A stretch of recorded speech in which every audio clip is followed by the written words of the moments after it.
Now we come, friends, to James chapter 1, verse 7.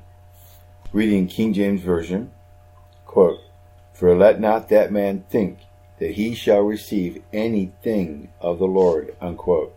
As we parse this verse, the word think is in the present, so that means you're thinking it right now.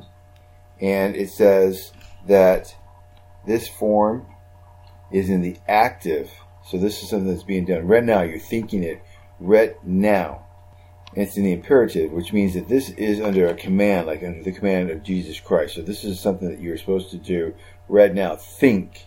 The next phrase that we want to look at for parsing out of the Greek to English so we can get a better understanding is, he shall receive. This is a future active voice that is simply stating a fact. So when you look at this verse here, parsing it from the Greek to the English, the important part of it is, think. This is a commandment. You're in the present. Think. Ye shall receive. Future. It's a fact. For let not that man think that he shall receive anything of the Lord.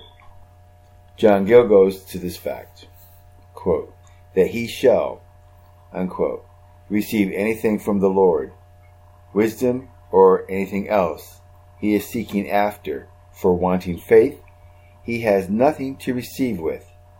Faith is the grace which receives the Lord Jesus Christ himself, and all the grace from him, which receives a justifying righteousness, pardon of sin, adoption of children, and even the everlasting inheritance, at least the right unto it.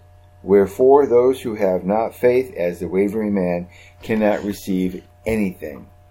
I think this is pretty plain and able to be understood by all. This is connection with verse 6.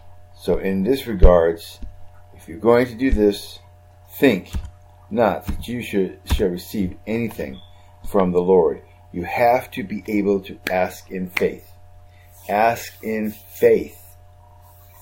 If you do not, you're not going to get anything from God. He'll go ahead and leave you alone so you can go ahead and beat yourself against the wall with your head until you finally figure out you need to ask in faith and trust God to give this to you, not you. Otherwise, run yourself ragged.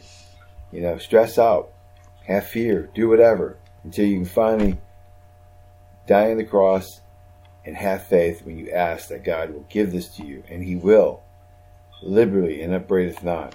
But you have to ask in faith. This has been Discovering the Scriptures with Peter John Paresis.